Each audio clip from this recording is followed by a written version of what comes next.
What's going on, guys? It's Cadence here. Me and Nick just got back from the Bowling Green Train Show.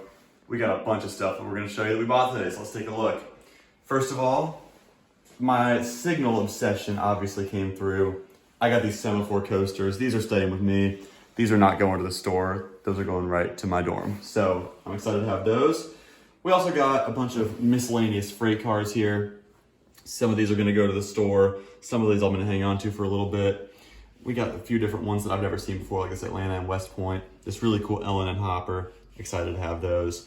Also got a few loose HO scale engines up here. We got a Southern Pacific Dummy SD9, a Bachmann Alaska Jeep, one of the more rare Tyco GP9s or 10s or whatever these are, Illinois Central Golf, and then a Burlington Route Yard Goat cabless, whatever they're called, something like that.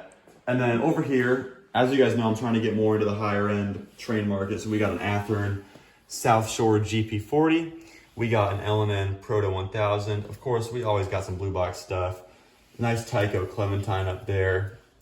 An AHM newspaper stand kit. And a few more different freight cars in box. And then down here, we got another N scale item going into the store, a CSX Dash 8. So yeah, I'm excited to have those. And let's hand it over to Nick, and he'll show you what he got. Cadence, I can't believe you.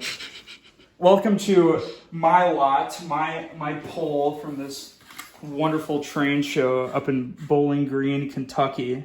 We got the Sanka coffee hopper.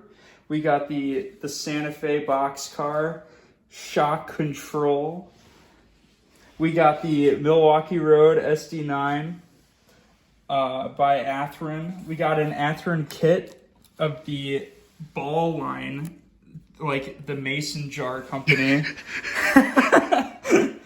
Nice, great Northern box car, an L&N Jeep, and this wonderful Amtrak hat.